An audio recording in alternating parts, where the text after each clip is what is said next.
이거를 봐봐.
안녕하세요. 안녕하세요. 좀 분주한 것 같은데 우리 이제 예배 시작이니까 분주한 마음 다 내려놓고 같이 함께 찬양했으면 좋겠습니다. 우리 이 시간 찬양할 때에 일어나서 찬양을 한번 해볼 거예요. 다 함께. 왜 이렇게 가까운 것 같지?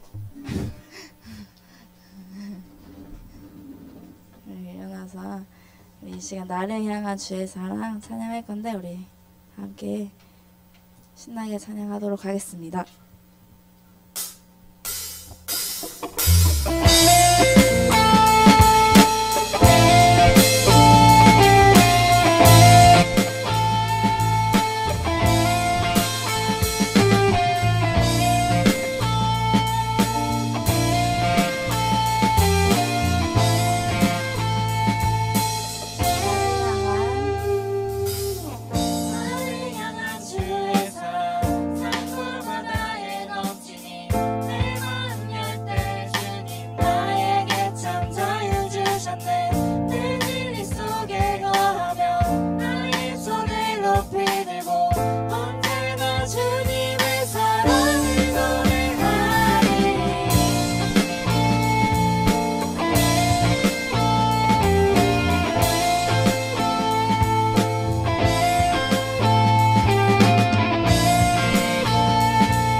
앉아주세요.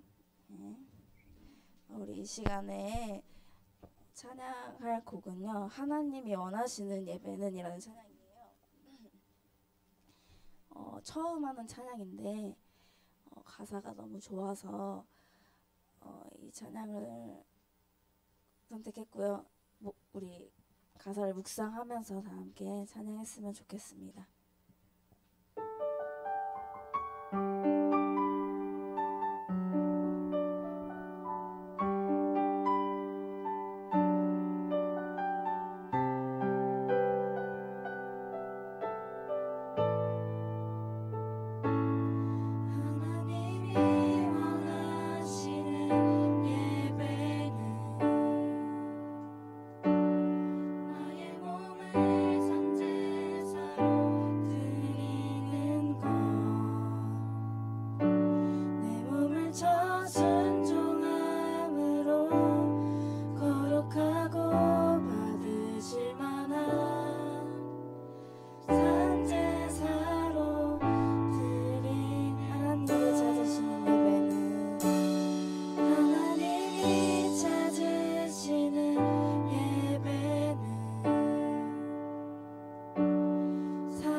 다시 한번 전하겠습니다. 하나님이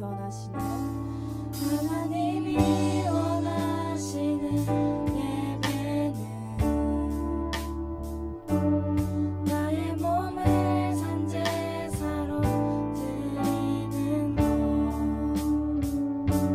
내 몸을 쳐 순종함으로 거룩하고 받으실 만한 산 제사로 드리는 하나님이 찾으시는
찾으시는 예배는 무엇인지 우리가 다시 한번 생각해봤으면 좋겠습니다.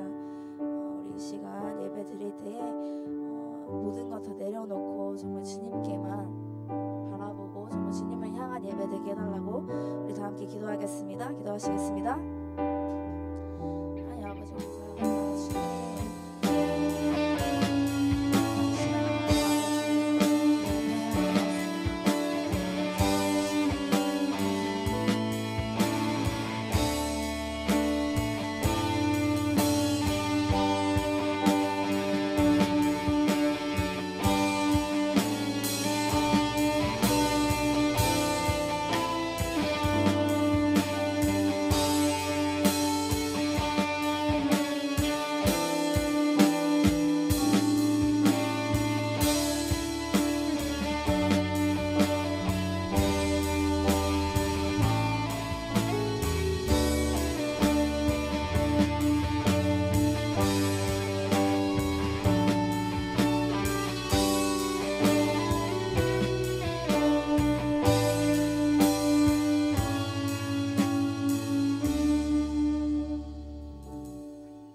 예수님의 이름으로 기도드립니다. 아멘.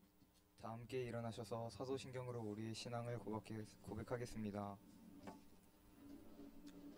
전능하사 천지를 만드신 하나님 아버지를 내가 믿사오며 그 외아들 우리 주 예수 그리스도를 믿사오니 이는 성령으로 잉태하사 동정녀 마리아에게 나시고 본디오 빌라도에게 고난을 받으사 십자가에 못 박혀 죽으시고 장사한 지 사흘 만에 죽은 자 가운데서 다시 살아나시며 하늘에 오르사 전능하신 하나님 우편에 앉아 계시다가 저리로서 산자와 죽은 자를 심판하러 오시리라. 성령을 믿사오며 거룩한 공예와 성도가 서로 교통하는 것과 죄를 사하여 주시는 것과 몸이 다시 사는 것과 영원히 사는 것을 믿사옵나이다. 아멘. 교동문 5번 시편 8편입니다.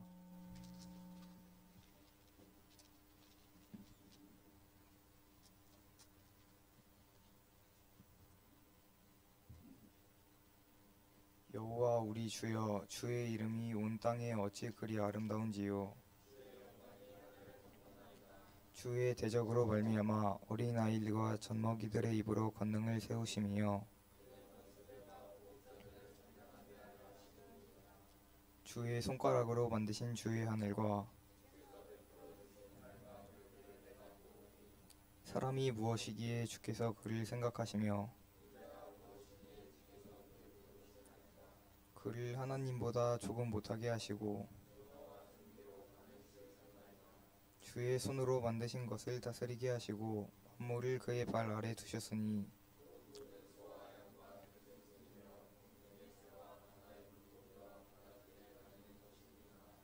여호와 우리 주여, 주의 이름이 온 땅에 어찌 그리 아름다운지요. 이 시간 김범성 선생님이 우리를 대표하여 기도드리겠습니다.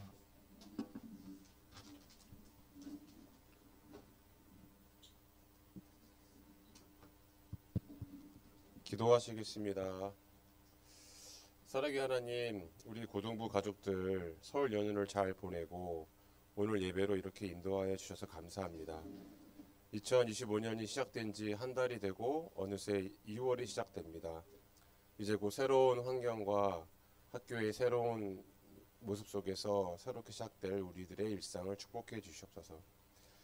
저희들에게 만남의 축복을 허락해 주세요.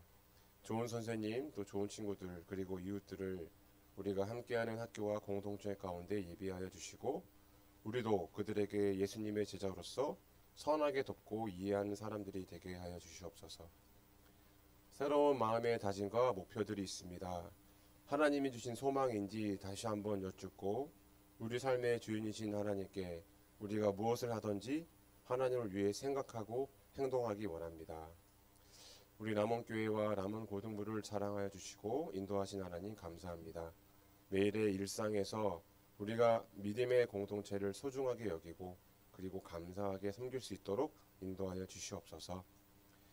우리를 말씀으로 인도하시는 전도사님께 건강과 복음의 능력을 더하여 주시옵소서. 우리에게 하나님의 말씀이 능력 있게 전달되기 원하며 또 고등부를 위해 섬기는 임원들과 봉사하는 모든 손길들을 기억하여 주셔서 사람의 모임에 그치지 않고 하나님이 함께 하시는 공동체가 되게 하여 주시옵소서. 예배의 처음과 나중을 하나님께 올려드리고 모든 말씀을 예수님 이름으로 기도드립니다.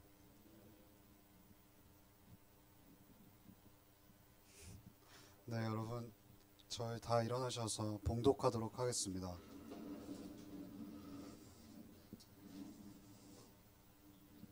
저희 오늘 이제 룻기 마지막 시간이고요.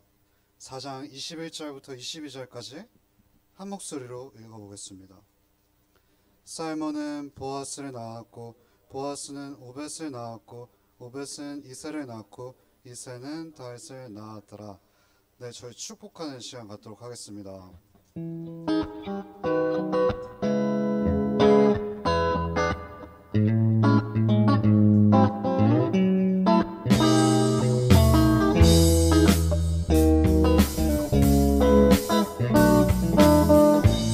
하나님의 사랑이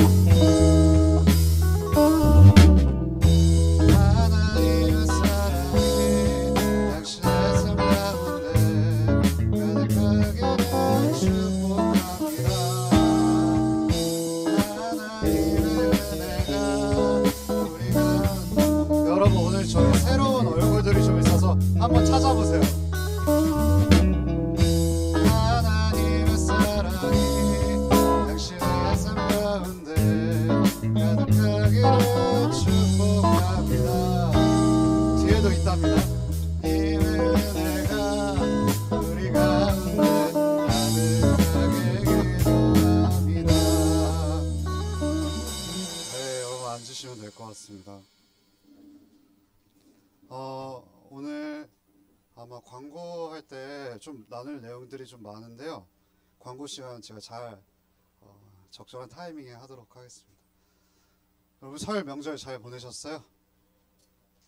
아우 그래도 쉬시니까 좀 활기가 돋으시는 것 같네요, 그렇죠? 하진이가 머리 자르었죠? 제가 이런 것도 절대 매 눈으로 포착 바로 하거든요. 제가 피인 것 같긴 한 게 갑자기 항상 원고에 없는 게 돌발적으로 막 튀어나오거든요. 그래서 여러분 이건 성령의 영감은 아니니까. 예.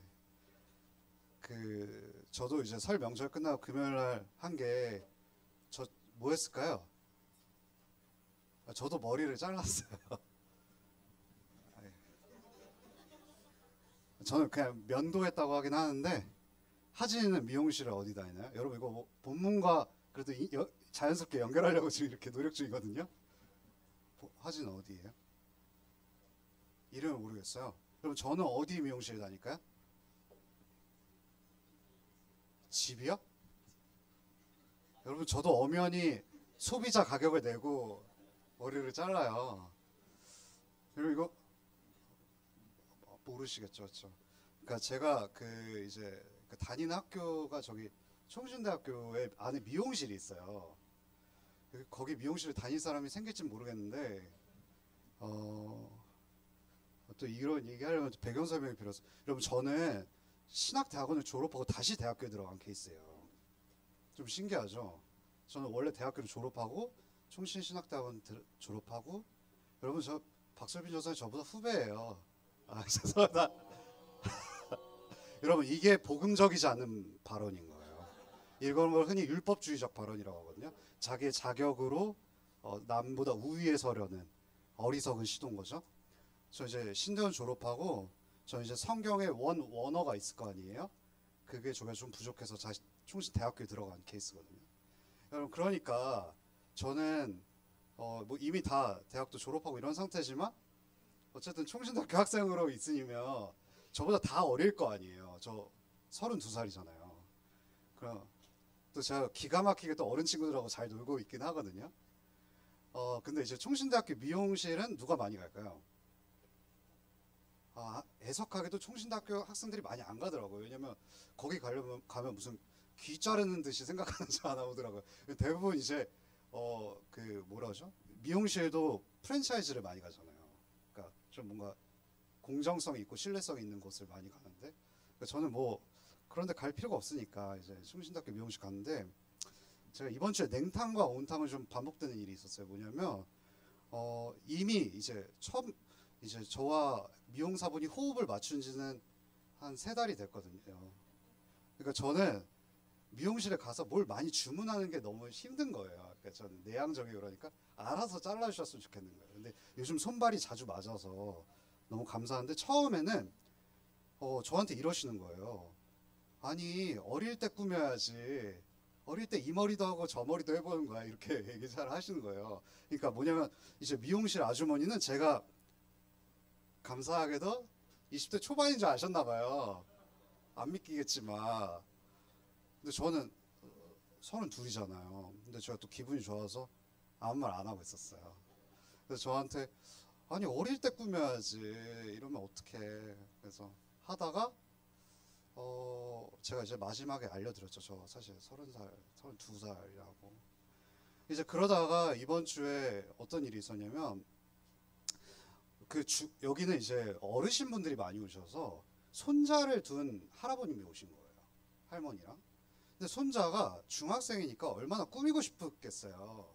그래서 좀 아이돌 머리 라이즈업인가요? 라이즈온인가? 아무튼 뭐 그런 그룹 있잖아요. 그 라이즈 그룹의 어떤 그 사람인가 봐요. 그 라이즈 그룹의 어떤 사람의 이제 헤어스타일을 하게 된 거예요. 근데 왜 할아버님이 머리가 이제 피가 거꾸로 솟으신 거예요. 얘가 꾸민다고. 그러다가 저를 보신 거예요. 보더니 얘처럼 잘라야지 이러시는 거예요. 그래서 이 미용실 아주머니가 정말 착하신 분이거든요. 근데 저 너무 이게 냉탕과 온탕이 반복되는 말이었는데 너무 웃으시면서 아니 이 사람처럼 자르면 왕따 당해요 이러는 거예요. 그러니까 그러면서 열탕에 갔다가 냉탕에 갔다가 열탕의 발언이 그러니까 이 친구니까 어울린다고. 그래서 제가 이게 칭찬인가 저는 왕따는 당하진 않았거든요, 여러분. 그래서 그러다가 이제 본 사건 이제 문맥과 연결되는 사건이 하나가 뭐가 발생하냐면 거기 있던 외할머니, 그러니까 이제 할머니랑 할아버지의 의견이 충돌되는 부분이 있었어요. 원래 미용실에서 많은 거사들이 일어나잖아요. 그래서 할아버님이 어떤 의견을 내셨는데 할머니가 의견이 안 맞았던 거예요. 그랬더니 할아버님이 최후의 발언으로 이 얘기를 하신 거예요. 나 오늘 설거지 했잖아 이러시는 거예요. 이 손 부르튼 거 안 보여? 막 이렇게 되시는 거예요. 그때 할머니가 아유 됐어 말을 하지 말자 이렇게 되시더라고요. 그러니까 저는 여러분 누가 잘못됐다는 얘기를 꺼내고 싶은 게 아니라 존 파이퍼 목사님이라고 제가 가장 존경하는 설교자 미국에 계시는데 그 목사님께서 이런 비유를 드셨어요. 뭐냐면 어떤 부부가 결혼기념일에 됐는데 남편이 오랜만에 꽃을 사들고 초인종을 누른 거예요. 띵동 했는데 아내가 이제 누구세요 하고 열었는데 여기 꽃이야 이렇게 된 거예요. 그러면서 웬일이야? 평소에는 꽃 선물 잘 안 하더니 이렇게 했는데 이때 남편의 최고의 답변이 무엇일까라는 질문을 하셨어요. 뭘까요, 여러분? 와, 이거는 제가 생각을 못했는데 맞아요. 너가 꽃으로 성육신했구나 이렇게 표현하는 게 가장 베스트 답이긴 해요. 근데 여러분 만약 이렇게 답해봤다고 해봅시다. 나 오늘 이거 선물 안 하면 삐질 거잖아. 이렇게 되면 어떻게 할까요? 선물하느니 못하죠. 여러분 보세요. 남편은 만약 이런 거죠. 결혼기념일의 율법은 이거예요. 아내가 좋아할 만한 선물을 사주는 것이 율법인 거죠, 약간. 근데 만약 이렇게 되면 보세요. 아휴, 그냥 이거 어떻게 이 시기 넘겨야 되니까 꽃이나 선물 사주자. 이러면 율법은 지킨 거예요. 표면적으로는 지킨 거예요. 근데 여러분 마음속은 어떨까요? 율법을 지킨 걸까요? 지키느니만 못한 거죠. 제가 이걸 왜 비유를 드는 거냐면요. 우리는 예수 그리스도와 결혼한 존재죠. 결혼한 존재면서 당연히 우리는 결혼에 관련된 이제 명령들이 따르기 시작하죠. 왜 명령들이 따를까요? 그 명령들을 잘 지켜야 우리의 결혼 생활이 행복할 수 있기 때문인 거죠. 근데 우리가 외형적으로는 하나님의 말씀을 따라요. 그런데 마음속으로는 이런 거죠. 오늘도 그냥 주일 예배 나와야 좀 뭔가 되니까 나온다 싶으면 어떻게 된 걸까요? 우리는 꽃다발을 그리스도께 전달은 해준 거지만 우리는 어찌 보면은 안 오느니만 못한 상황이 될 수도 있는 것이죠. 여러분 어찌 보면 우리는 말씀을 지킬 때 필연적으로 우리는 말씀을 보면 명령이 딱 있잖아요. 예를 들면 안식일을 기억하여 거룩하게 지키라 라고 하면은 나름대로의 해석이 돌아가요. 자기 주관대로 이 정도는 지키고 이 정도는 말아야지라는 해석이 들어가는데 우리는 되게 우리 안에 본능이 살아 숨쉬는 죄의 본능이 뭐냐면 내가 손해가 안 끼치는 선에서 율법을 지키는 걸 되게 좋아하거든요.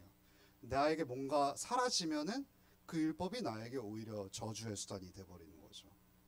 그래서 이 꽃다발을 전달하는 것이 어찌 보면 시든 꽃다발을 전달하는 행위가 될 수도 있다라는 것입니다. 그런데 우리의 구속자는 다르다라는 것입니다. 그렇기 때문에 희망이 있는 거죠. 여러분 만약 이렇게 생각해 봅시다. 예수 그리스도께서 와 진짜 너희들 죄에서 구원해주기 싫은데 나 성육신하기 싫어 너 사람의 몸 입고 이 땅 가운데 오시기 싫은데 아버지 하나님 명령하니까 간다 이렇게 하면 우리의 구속자 예수 그리스도 우리를 사랑하신 걸까요? 그렇지 않죠. 오히려 예수 그리스도께서는 너무나도 기쁘고 오히려 더 내어줄 것이 없나라는 마음으로 이 땅 가운데 오셨다라는 것이 오늘 설교의 핵심입니다. 사실 오늘 설교 이러면 다 한 거긴 한데 그래도 봐야 되지 않을까요 여러분? 4장 9절 10절 한 번만 읽어볼게요. 여러분 제가 그거 나눠드렸죠? 그렇죠? 그거 보시면 될 것 같아요.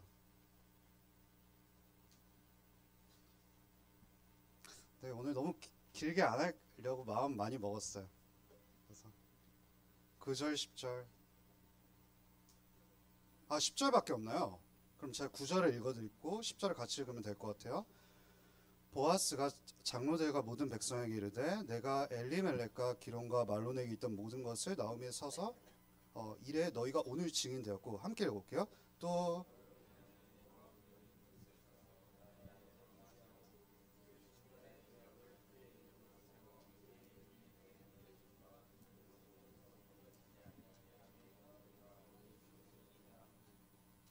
네, 친구들 참 여기서 재밌는 게 뭐냐면요.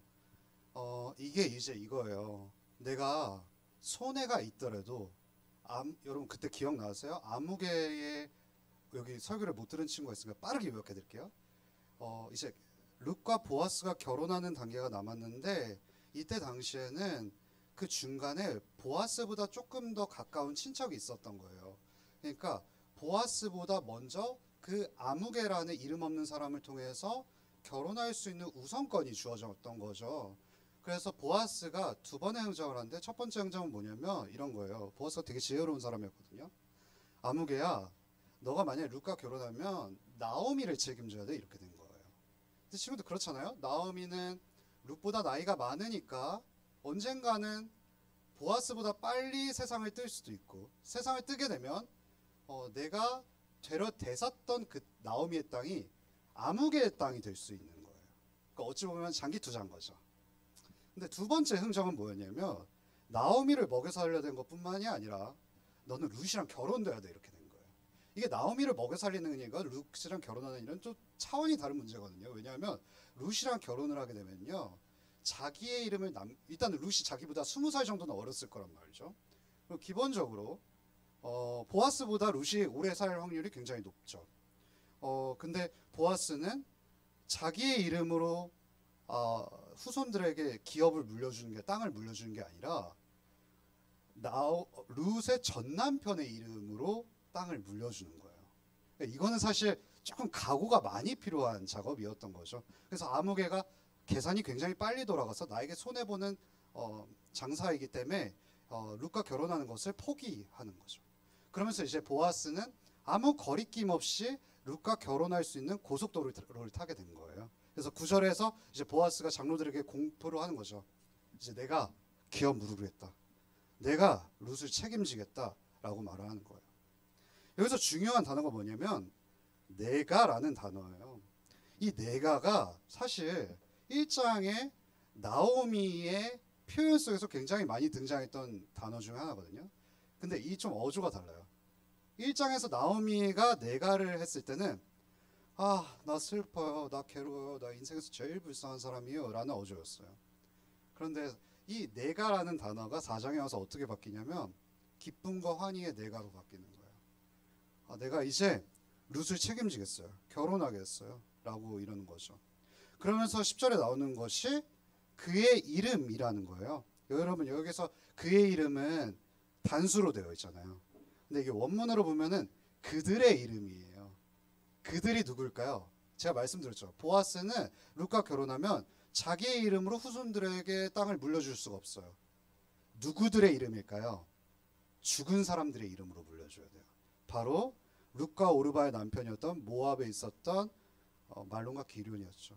자기의 이름이 아니라 말론과 기럧의 이름으로 이제 기업을 물려줘야 했다라는 것입니다.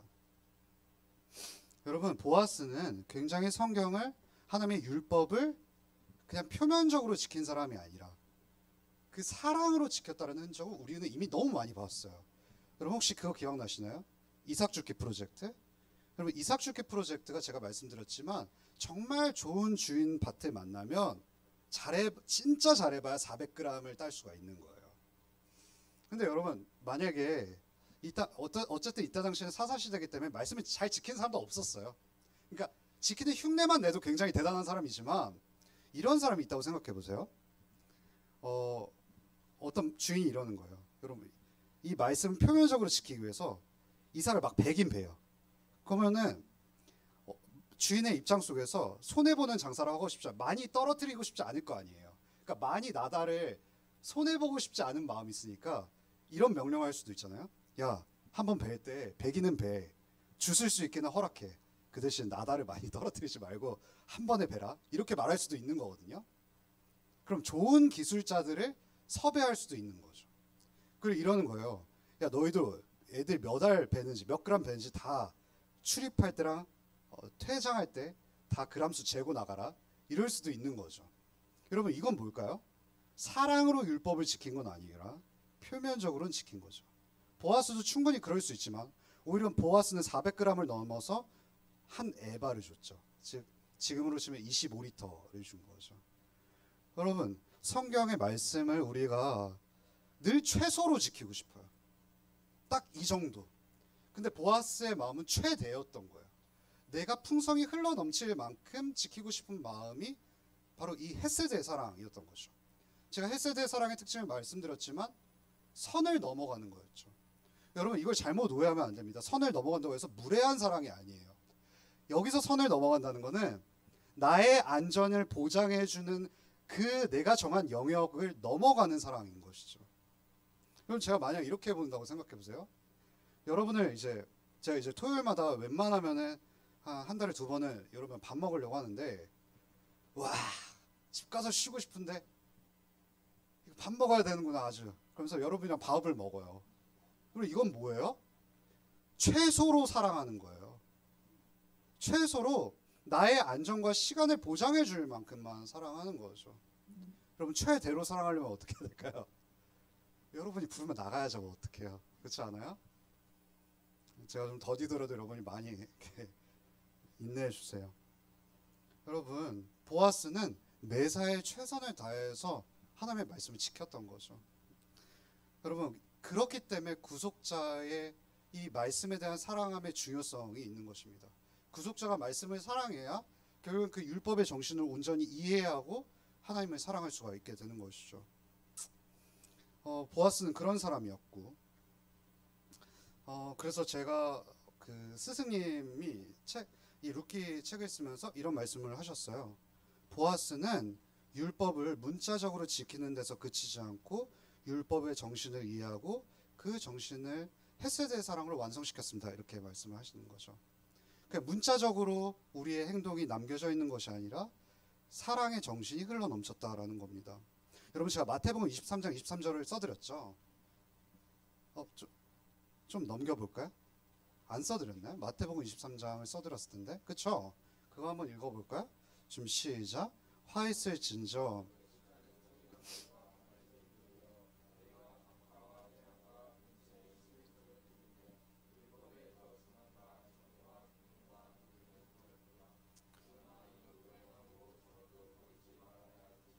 네, 보아스는 시간이 한참 흘러서 예수님이 나오기 시작해요.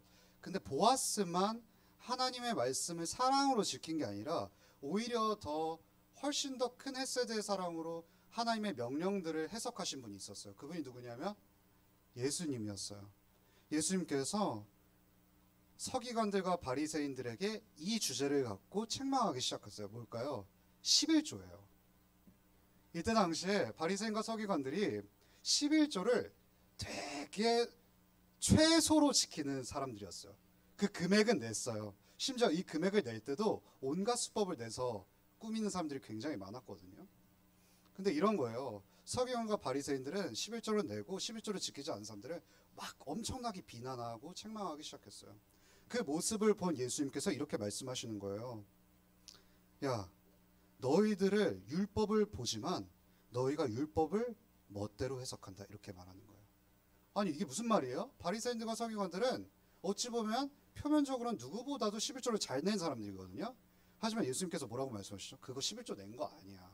너희들이 11조를 낸 거를 근거로 해서 너희들의 자존감과 정체성을 키워서 남들을 비난하기 시작한다면 그건 11조의 정신을 위배하는 거야. 11조의 정신은 뭐냐면 오히려 가난한 사람들을 너희들이 갖고 있는 것을 통해서 섬기라고, 공동체를 사랑하라고 주어진 것이 바로 11조야 라고 말씀하시는 거예요. 여러분, 예수님께서도 굉장히 이 율법을 최대로 해석하시죠. 제가 써드리진 않았지만 로마서 13장 8절에 이렇게 말하거든요. 피차 사랑의 빚 외에는 아무에게든지 아무 빚도 지지 말라. 남을 사랑한 자는 율법을 다 이루느니라. 쭉쭉쭉 가다 10절에 사랑은 이웃에게 악을 행하지 아니하나니 그러므로 사랑은 율법의 완성이니라. 이렇게 말을 합니다. 여러분, 바울 아저씨가 예수님 지난 후에 한참 뒤에 또 이렇게 말씀하시는 거죠. 우리의 모든 말씀들, 구약 신약에 기록된 모든 명령들은 결국 사랑하기 위해서 우리에게 주어진 거다라고 이렇게 말씀을 하는 겁니다. 여러분, 하나님의 명령은 더디 지키더라도 사랑으로 나아갈 때 오히려 더 크게 느껴지는 법 같습니다. 그러면서 이 사랑의 구속자를 보면서 보아스가 이 정도 사랑했지만 더 완벽한 구속자가 있지 않습니까? 진정한 구속자가 이제 룻기 마지막에 기록이 되었는데요. 어디를 보시면 좋냐면 17절을 4장 17절 제가 써드린 거 혹시 보이시나요? 제가 훌쩍훌쩍 뛰어넘죠. 17절 한번 읽어볼게요. 좀 시작. 그의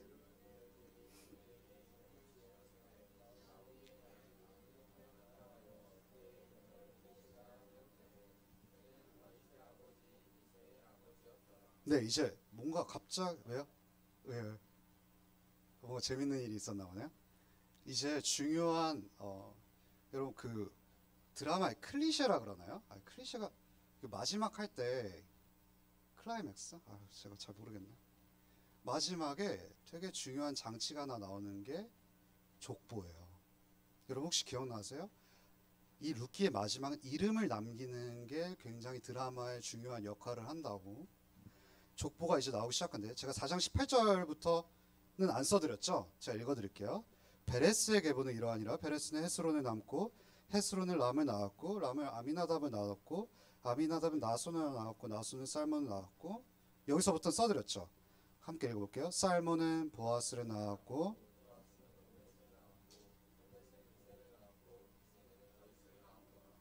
네, 여러분 제가 말씀드렸죠? 룻은 아마 10년 정도의 불임 기간이 있었을 거라고. 아마 애를 갖기 굉장히 어려운 확률인데 보아스랑 결혼하고 아이를 갖게 된 거예요. 여러분 그렇지 않나요? 두 남편과 남편을 잃어버린 그 슬픔 속에서 있었던 여인에게 남편이 생겼어요. 그리고 심지어 아들까지 낳는 일이 벌어진 거죠. 굉장히 기뻤겠죠. 근데 거기서 기쁨이 멈추는 것이 아니라 그 룻의 자손들이 쭉쭉쭉 가다 보면 여러분 누가 나오나요? 22절에 다윗이 나와요.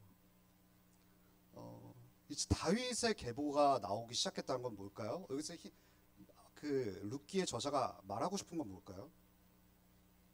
여러분 역시 너무 수준이 높으셔서 바로 뛰어넘으셨는데 이건 다윗의 이름을 거론하는 이유는 뭐냐면 룻이요 왕가의 이름을 남겼다는 거예요. 즉 조선왕조실록, 예를 들면 조선왕조실, 여러분 옥시부인전 요즘 안 보시죠? 죄송합니다. 제가 지금 드라마에 미쳤나 봐요. 왕가의 계보에 룻의 이름이 딱 등장하기 시작했다는 거예요. 여러분 제가 혹시 룻에 대한 그 프로필을 예전에 말씀드렸죠. 일단은요 모압 여인이에요. 이방 사람이라고요. 이방 사람인데 이때는 누구 남자에게 속하지 않으면 기생으로 생각했던, 창기로 생각했던 시대였어요. 그런데 이 여인이 이스라엘 사회를 딱 들어가니까 딱 마주했던 게 뭐냐면 16위로 나눠진 신분 계층이었던 거예요. 1위가 왕이었는데 3위가 보아스였어요. 그러니까 보아스는 굉장히 높았던 거죠. 그런데 16위가 루시였던 거예요. 근데 15위에 14위에 누가 있었냐면 합법적이지 못한 외국인들이 있었대요. 그러니까 뭐냐면 우리 사회로 치면 지금 외국인 노동자들이 불법적으로 거주하는 분들은 우리나라에 많을 거 아니에요. 근데 그들보다 더 못한 대우를 받았던 게 루시였다라는 거예요. 그런데 그 여인이 이스라엘 왕가의 3위를 뛰어넘어서 1위의 계보에 올라섰다라는 거죠. 이건 루시요, 그냥 단순히 일약 도약을 한 게 아니라 말도 안 되는 성공을 이루었다는 것이죠. 여러분, 훌륭한 사회도 보았겠고 얼마나 많은 며느리들을 거느리면서 살았겠어요. 그런데 여러분, 과연 루시요 마음속에 모압에 있던 상처들이 다 지워졌을까요? 여러분, 지금 어쨌든 중요한 거는 룻은 다윗의 왕가의 굉장히 큰 어머니가 될 거라는 사실은 모르는 상태지만 많은 기쁨들을 맛봤단 말이에요. 지금 보아스를 만나면서. 그러면 남편 잃어버린 슬픔 단순히 지워질 수 있을까요? 제가 이런 거 좀 어려울 수도 있는데 한번 들어보세요. 커스티스 제임스라는 분이 이렇게 말을 해요. 틀림없이 나오미도 죽을 때까지 자기가 모압에 묵고 온 남편과 아들들 때문에 슬픔 가운데 지냈을 것이다, 이렇게 말해요. 여러분, 나오미가 아들들을 다 잃어버렸잖아요. 그리고 원래 남편이 엘리멜렉도 잃어버렸잖아요. 그러면은 이 아들들이 또 다른 베들레헴에서 생겨난 아들들을 봤을 때 기뻐해야 하는 것도 맞지만 우리 마음속에서 그렇게 상처가 쉽게 지워지지 않는다고요. 나오미가 죽는 그 순간까지 마음속에서 말론과 기론을 향한 슬픔은 계속했을 거란 말이죠. 우리의 감정은 이래요. 우리는 실패를 맛봐도요, 그 성공과 실패가 뒤섞인 감정이 우리 삶 속에서 계속해서 왔다리 갔다리 한다는 거죠. 대체할 수 없다라는 겁니다. 여러분, 나오미의 삶만 그럴까요? 아니, 우리의 삶도 마찬가지입니다. 친구들의 삶 속에서 당장의 성공을 맛봤다고 해서 또 다른 실패가 오면은 그 성공과 실패가 계속해서 뒤엉킨 채 마치 이게 무슨 쉐이크도 아닌 쉐이크로 복잡한 감정 속에서 살아가게 될 것이죠. 그러면 우리는 언젠가 삶을 살아가고 결국에는 죽음을 맞이하게 될 것입니다. 여러분, 그렇다면요, 진짜 우리를 상실에서 채워줄 유일한 수단은 누굴까요? 바로 최고의 것이 아직 오지 않았거든요. 여러분, 룻기는 다윗의 족보로 딱 마무리가 됩니다. 그런데 우리가 참 감사하게도 21세기를 살아가는 우리에게는 구약만 있는 게 아니라 신약이 존재하는데요. 신약의 첫 포문을 여면서, 여러분, 신약의 첫 번째 책이 뭐죠? 마태복음이죠. 마태복음에 마치 족보가 이어지는 듯한 느낌이 듭니다. 여러분, 제가 마태복음 몇 장 써드렸나요? 1장 5절이요. 2절 한번 읽어볼게요. 좀 시작. 아브라함이 이삭을 낳고, 3절은 안 써드렸죠. 제가 5절부터 한번 같이 읽어보세요.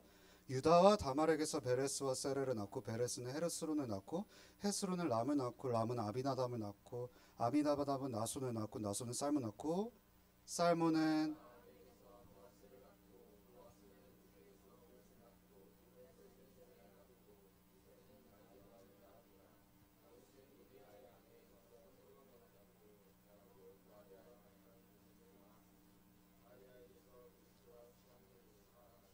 네, 여러분, 여기서 뭔가 끊겨졌던 족보가 마태복음 속에서 발견될 수 있는 거죠. 5절부터 익숙한 이름이 나오는데 바로 누굴까요? 보아스가 나옵니다. 여러분, 제가 말씀드렸지만 기업 모르고 형사취수제 하면은 이름 못 남기는 게 굉장히 많아요. 이름이 사라질 위기가 있었는데 보아스가 이름이 남기는 것도 모자라서 당당히 예수님의 계보에 이름이 딱 박혀 있죠. 그런데 여러분, 참 재밌게도요, 보아스가 어떻게 이방 여인이었던 룻을 사랑할 수 있던 원동력을 발견할 수가 있어요. 뭐냐면 보아스의 어머니가 누굴까요? 라합이에요. 여러분, 혹시 우리 그 여호수아서의 라합 이야기 기억나시나요? 라합의 특징이 뭐였을까요? 기생이었습니다. 또 중요한 특징 하나가 이방 여자였습니다. 여러분 참 성경이 너무 정교하게 짜여지지 않나요? 룻이 어떤 여자였죠? 이방 여자였죠. 그리고 제가 말씀드렸죠. 누군가에게 그 당시에 속하지 않으면 기생처럼 취급을 받았다고. 최하층민의 대우를 받은 아들로서 보아스가 살아갔던 거였습니다.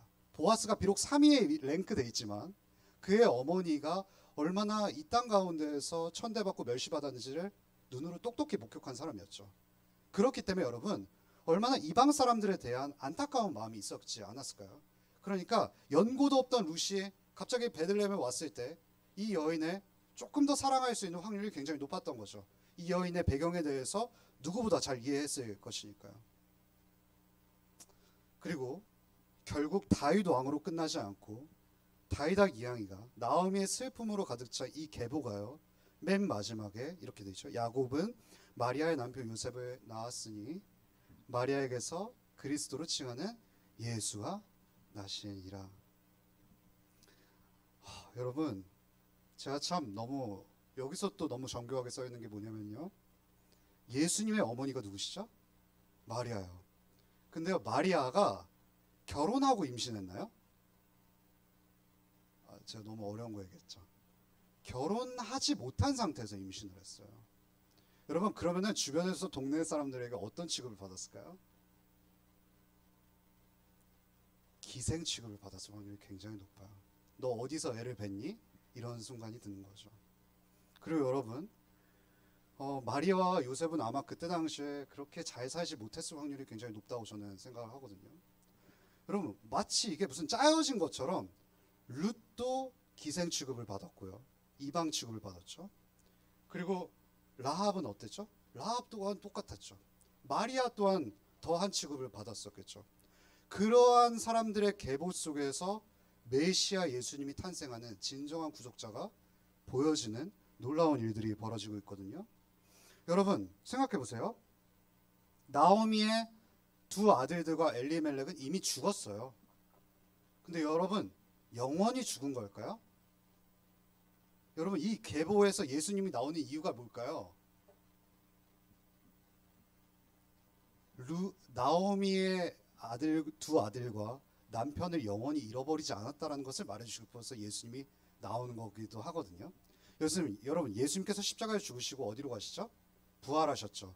부활하시고 하늘 보좌 우편에 가셔서 여러분 부활이 우리에게 주는 뜻이 뭐냐면 예수 그리스도께서 부활하신 것처럼 예수 그리스도 안에 있는 모든 자들은 예수님처럼 부활한다는 걸 말씀하고 싶어서 예수님께서 부활하신 거기도 하거든요. 그렇다면 여러분 엘리멜렉과 말론과 길론은 죽어서 어떻게 되었을까요? 지금 예수님의 품에 있겠죠. 예수님의 품에 있고 부활하신 예수님께서 다시 오실 때 어떤 일이 벌어지냐면 엘리멜렉과 나오미의 두 아들은 부활한 채로 나오미를 맞이하게 될 거예요. 그럼 나오미는 어떤 걸 알게 될까요? 내가 엘리멜렉과 두 아들을 영원히 잃어버린 줄 알았는데 더 아름답고 멋진 모습으로 두 아들과 남편을 맞이하게 되는 거죠. 여러분 나오미의 상실은 영원한 상실이 아니었던 거예요. 누구 안에서 영원한 상실이 아니었을까요? 부활하신 예수 그리스도 안에서 영원한 체험을 받으면서 그 예수님께서 재림할 그날을 나오미는 아마 지금 천국에서 고대하고 있을 거예요. 그렇다면 나오미의 상실은 체험을 나아가기 위한 도구였던 것이죠. 여러분 우리의 진정한 구속자는 어떤 역할을 하시냐면요, 말씀을 사랑하심으로 이 땅 가운데서 우리 대신 모든 율법들이 다 지켰을 뿐만이 아니라 우리가 진짜 체험을 위해서 먼저 영원한 상실을 경험하신 분이었어요. 어디서 영원한 상실을 경험하신 분일까요? 십자가 위에서 경험하셨죠. 오늘 담임 목사님의 본문이 딱 그 본문이었는데요. 엘리 라바 사박다니, 이게 뭐냐면요, 나의 하나님 나의 하나님 어찌하여 나를 버리시나이까 라고 하셨습니다. 이게 뭐냐면요, 나의 영원한 체험이었던 아버지 하나님이 나를 버리셨던 거예요. 그럼 여러분 그게 영원한 버림이었을까요? 아니요, 영원한 체험으로 다가왔어요. 왜냐하면 여러분과 저를 얻었기 때문인 거죠. 여러분 우리는 부활할 그날에 이 상실된 이 세상 속에서 상처 입고 가슴 아팠던 그 모든 것들이 천국에서 우리의 너무나도 아름다웠던 거에 비하면 아무것도 아닐 거라는 것을 눈으로 정말 확인하고 말 거예요. 부활하신 예수님께서 먼저 보여주셨거든요. 그렇기 때문에 여러분, 우리가 이 땅 가운데서 경험하는 잃어버리는 것들 혹은 실패하는 것들, 물론 이 땅 가운데서 마음이 상할 수 있지만 우리가 낙심하지 않을 수 있는 이유는 부활하신 예수 그리스도께서 재림하셔서 다시 오실 것이기 때문입니다. 그때 우리는 우리의 모든 것들이 너무 아름다웠다는 것을 진짜 확인하게 될 것입니다. 루키의 마지막 스토리는 여러분이 재림하시는 예수 그리스도를 바라봐라 라고 하면서 마무리가 되는 것이죠. 이번 한 주도 또 마음이 상하는 일도 많이 터이고 또 속상한 일도 가득할 터이지만 부활하신 예수님을 보면서 모든 것이 채워질 거라는 희망을 가지셨으면 좋겠습니다. 여러분, 저희 아직 목사님 안 오셨죠? 그러면은 루키 끝났으니까 저희 찬양 하나 한번 해볼까요? 너무 부담돼요. 하지 말까요? 그럼 여러분 BGM만 깔아주실 수 있을까요? 감사합니다. 여러분 오늘 다현이 첫 데뷔거든요. 그래서 많이 누구보다 그 마음을 잘 이해해서 위로해 주셨으면 좋겠어요.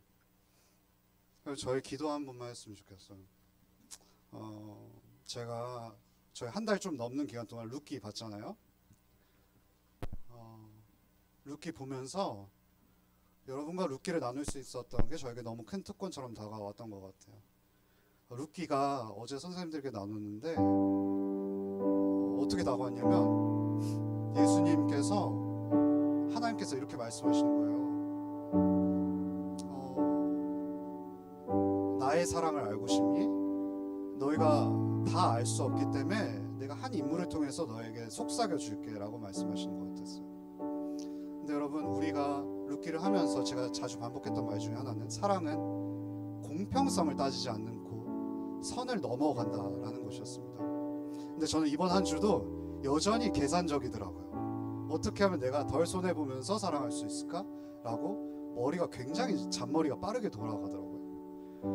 그러면서 너무 제가 낙심되는 거예요. 아니, 나는 매주 말씀을 전하는데 심지어 여러분에게도 계산적인 사랑을 하는 사람인 것 같다는 생각이 들었어요. 그런데 하나님께서 기도하면서 이런 생각이 들더라고요. 저를 막 책망하시는 게 아니라 요한아, 그러면 나의 사랑을 더 느끼면 돼 라고 말씀하시는 것 같았어요. 제가 말씀드렸죠. 우리는 하나님의 헷세대 사랑을 흉내내는 사람들이라고. 흉내내는 과정에서 우리는 수많은 실패를 거칠 수 있지만 결국에는 천국에서 가장 완전히 흉내낼 것을 꿈꾸면서 우리가 이 땅 가운데에서 멋진 연기도 하고 노래도 부르고 연습을 하는 거잖아요. 그래서 여러분, 우리가 기도할 때 이렇게 기도했으면 좋겠어요. 이번 한 주도 하나님의 흉내를 한번 열심히 해볼게요.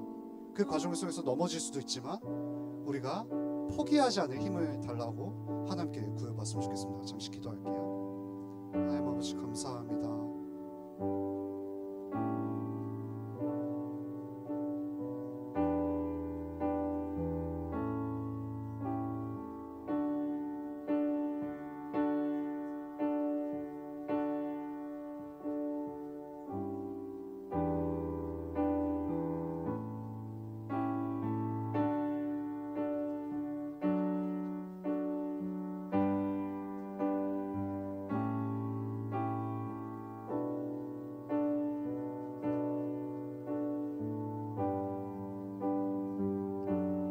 하나님, 저희가 이번에 루키 말씀 볼 수 있게 해주셔서 감사합니다.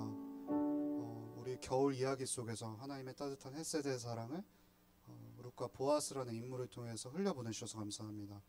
또 우리 친구들, 선생님들, 하나님의 말씀 잘 청종할 수 있는 귀와 마음을 허락해 주셔서도 감사합니다. 우리가 사랑을 흉내낼 때 하나님께서 낙심하지 않는 마음 주시고 끝까지 포기하지 않고 서로를 사랑할 수 있도록 인도해 주세요. 감사하며 예수님 이름으로 간절히 기도합니다. 아멘. 봉헌하겠습니다.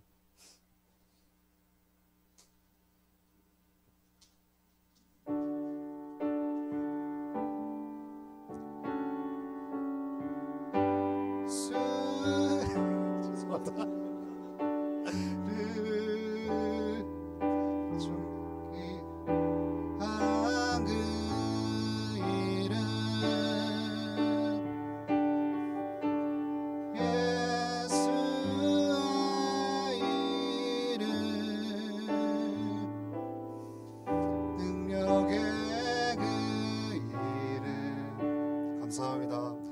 감사합니다. 우리 친구들이 햇세대 사랑을 흘려보내기 위해서 하나님께서 보여주신 햇세대 사랑을 작게나마 표현을 했습니다. 하나님께서 우리의 삶을 늘 돌보시고 인도하실 것을 믿으며 하나님을 신뢰할 수 있도록 인도해 주세요. 감사하며 예수님의 이름으로 간절히 기도합니다. 아멘. 저희 목사님 나오셔서 축도해 주시겠습니다. 기도하겠습니다.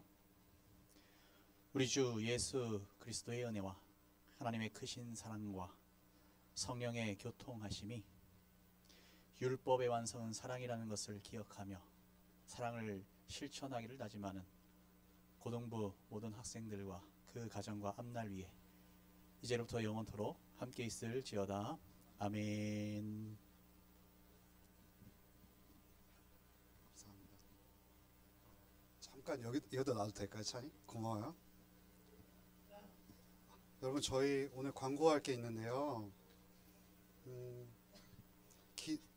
먼저 기도학교 계획서를 좀 봐주시면 좋을 것 같아요.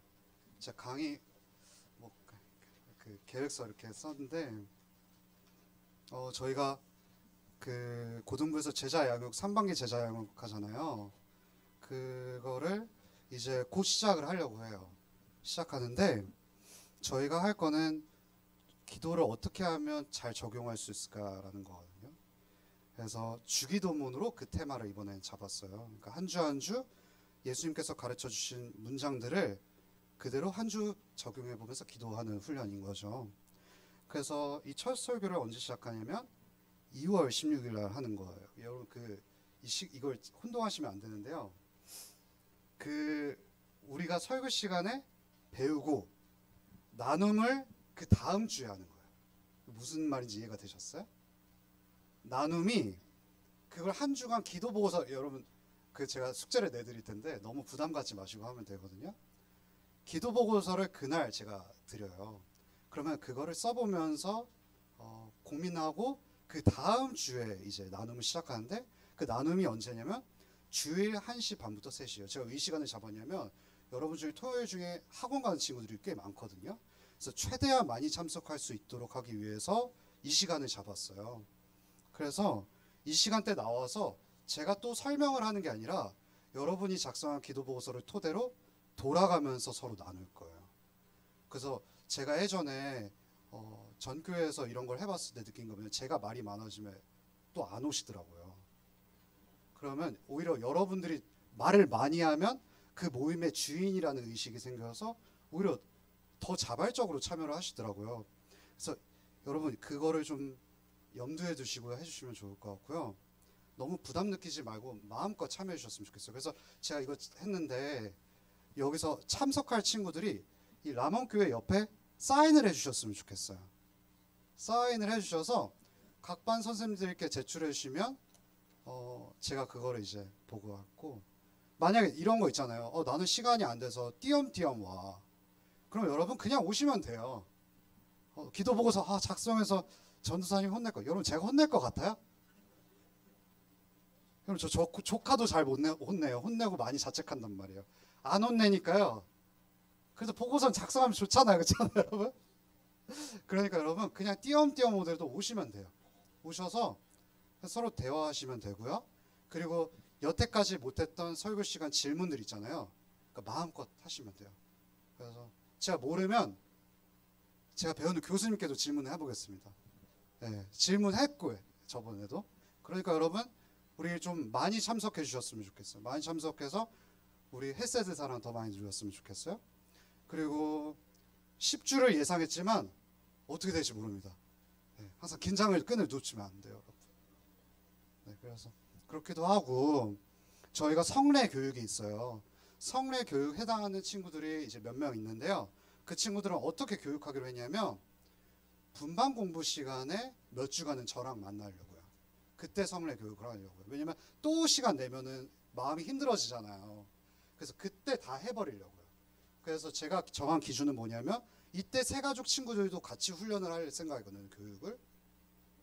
그 성례 관련된 내용이 새가족 친구들한테 너무 유익해서 같이 하면 좋은데 중요한 건 뭐냐면 성례 받는 친구들은 이거 교육을 4번 정도 하면은 다 참석은 하셔야 돼요. 그러니까 주일 예배는 무조건 나오셔야 된다. 이 말씀을 드리고 싶습니다. 그것도 2월 16일에 이제 시작하게 됩니다. 그리고 2주간의 설교회 공백이 있죠. 그때는 여러분 마라 혹시 기억나시나요? 나오미 아니야 마라야. 마라가 또 다른 본문에 나와요. 그거 보면서 한번 좀 클리셰 아닌 클리셰를 만들어 보려고 하겠습니다. 그리고 또 광고가 중요한 광고를 놓쳤네요. 저희 오늘 새로운 선생님이 계세요. 그럼 박수로 한번 맞이해 볼까요?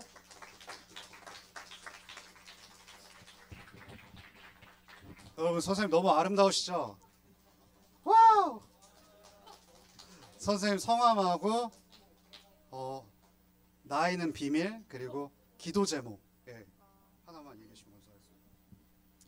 예, 반갑습니다. 김현정 보조 선생님입니다. 너무 어색하고 모르는 게 많고 여러분들보다 많이 늦을 것 같은데 여러분들 잘 섬길 수 있었으면 좋겠습니다. 제가 너무 부족하고 약간 트렌디하지 못한데 그래도 좀 지켜봐 주시고 여러분을 좀 조금이라도 잘 섬길 수 있는 그런 사람이 되고 싶습니다. 그렇게 기도 좀 해주시면 감사할 것 같습니다. 만나서 너무 아름답고 멋진 여러분을 만나게 돼서 너무 감사합니다. 반갑습니다. 여러분 저를 맞이해 준 것처럼 선생님 너무 잘 사랑해 주셨으면 좋겠어요. 그리고 저희 아림이 잠깐 나와볼까요? 다현이도 한번 잠깐 나와볼까? 다현이 오늘 데뷔 기념으로 그냥 나오는 거거든요.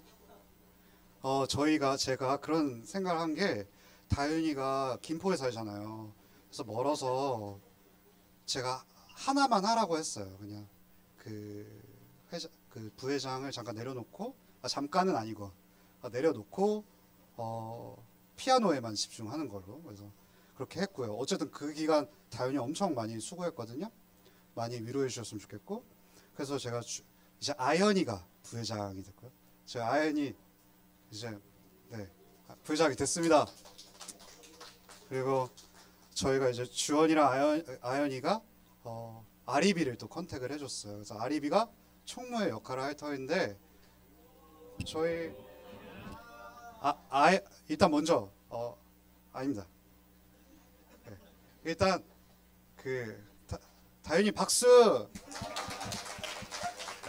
그리고 아리비 또 막내 패기를 놓치지 않을 수 없지 않습니까? 그냥 한마디만 들어보겠습니다.